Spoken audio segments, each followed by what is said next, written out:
Olá, graça, paz e alegria. A porção de hoje, recomendada para a leitura da Bíblia em um ano no plano sequencial, é Ezequiel do capítulo 4 ao capítulo 6. O chamado de Ezequiel acontece por volta do ano 593 a.C. Sempre eu lembro, essas datas são aproximadas, não temos como ter certeza da data exata, não havia um registro em cartório e também as contas que são feitas levam em conta as mudanças de calendário gregoriano, juliano e tantas outras coisas. Então, nós temos uma data aproximada, que se faz a conta para se aproximar da data. É por volta do ano 593 a.C. que acontece o chamado de Ezequiel. E é provavelmente por volta de 571 a.C. que ele declara o seu último oráculo. Então nós temos aproximadamente 20 anos de ministério para o profeta Ezequiel, de ministério profético para ele. Durante esse período, o livro de Ezequiel toma forma. No mínimo, é claro, o conteúdo do livro, mesmo que a estruturação dessa obra tenha demorado um pouco mais para acontecer, o que acontece sim com muitos livros da Bíblia. Os textos estão ali prontos e são organizados por alguém em um determinado momento posterior. Mas se ele não deixou o livro pronto e formatado, ele deixou o conteúdo que fez com que alguém tenha estruturado essa obra algum tempo depois. O conteúdo é sim reconhecido pelos estudiosos como sendo de Ezequiel. A personalidade do profeta mostra uma força mística muito grande, pois nós vemos claramente uma proximidade com o Espírito, além do conteúdo das suas visões e a frequência com que a palavra do Senhor vinha até ele. Suas experiências espirituais também anteciparam a atividade do Espírito Santo, tal qual nós vemos de forma mais abundante só no Novo Testamento. No Antigo Testamento havia lampejos, algumas pessoas, alguns momentos em que as coisas aconteciam. Mas no Novo Testamento, aí cumprida a profecia de Joel, o Espírito é derramado sobre todos aqueles que buscam realmente ao Senhor, aquele que invoca o encontra. Então, nós temos uma antecipação, de certa forma, em Ezequiel, do que nós vamos ver realmente de forma bem abundante a partir da mensagem do Novo Testamento no que diz respeito à atuação do Espírito Santo. A Ezequiel, claro, então, pertence sim facilmente o título de carismático, como algumas vezes falam a respeito dele. A mensagem de Ezequiel teve como alvo os últimos pervertidos de Judá, que foram exilados na Babilônia. Tanto aqueles que já estavam na Babilônia e acreditavam que as coisas se resolveriam logo e voltariam logo para casa, como por conta daqueles que ainda estavam em Judá, principalmente em Jerusalém, e não tinham ainda sido ou deportados ou mortos diante da questão da invasão definitiva de Babilônia. Sempre lembrando, Babilônia foi pelo menos 3 vezes até Jerusalém, só na 3ª vez é que a cidade realmente cai. Das outras vezes, houve alguns deportados, algumas situações, mudança de rei, essa coisa toda, mas a cidade ainda continuava sem ser invadida totalmente e destruída realmente, como foi depois na última investida de Babilônia contra Jerusalém.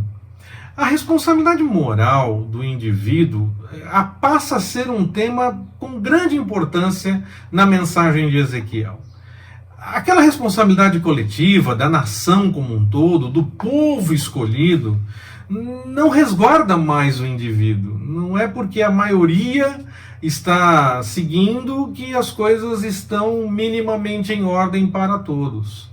Cada um deve aceitar uma responsabilidade pessoal pelo problema, pelas dificuldades que a nação como um todo está enfrentando. Cada um é responsável pelo seu pecado individual. Ezequiel, no capítulo 18, versículo 24, permitindo o Senhor, nós vamos ler isso ainda. Foi o peso do pecado acumulado por cada indivíduo, e não apenas pensando no sentido de nação, porque o rei estava direcionando as coisas da forma errada. Não, o que cada um fez Não é porque havia uma direção da autoridade que o povo estava seguindo errado, porque a autoridade estava direcionando assim. Jeremias trabalha um pouco com isso quando conversa com o Senhor a respeito da punição, e ele diz, mas os sacerdotes e os profetas estão dizendo essas coisas, que não vai acontecer nada, que está tudo em ordem. Mas o povo estava fazendo porque queria, o povo gostava daquela mensagem, preferia aquela mensagem que não era a mensagem que realmente vinha do Senhor. E então, em Ezequiel fica mais claro ainda essa questão do pecado individual, que acaba então fazendo com que todos tenham problemas, mas por conta de questões individuais, porque cada um deixou de buscar de acordo com a vontade do Senhor aquilo que o Senhor realmente revelava. E cada um tem então que levar a sua porção na culpa por conta desse julgamento que resultou no exílio. Não é simplesmente uma coisa direcionada pensando na nação como um todo, mas cada um contribuiu com os seus pecados individuais para que se chegasse àquele momento histórico. Ezequiel foi convidado pelo Senhor para fazer uma representação, por assim dizer. Como foi com Oséias, como foi com Isaías, como foi com Jeremias. Como eu disse em uma mensagem anterior dessa sequência, nós lembramos muito da mensagem que o Senhor trouxe como exemplo de vida do profeta Oséias. Nós chegaremos no livro dele, permitindo o Senhor. Mas os profetas, como um todo, passaram por algumas situações para, com ações mesmo, representar a mensagem do Senhor, para que o povo pudesse então tomar conhecimento dessa mensagem. Aquela mensagem que estava sendo anunciada também foi representada através de algumas ações que os profetas fizeram, não foi apenas Oséias. Porque, na verdade, os profetas deveriam, mais que falar, não apenas dizer aquilo que o Senhor revelava, mas eles representavam até mesmo com ações em suas vidas, ou com coisas que eles faziam, vivendo então essa representação e anunciando a mensagem além do que eles falavam, também com a representação a partir das ações que eles mostravam ou que eles viviam em suas vidas, de acordo com a orientação do Senhor.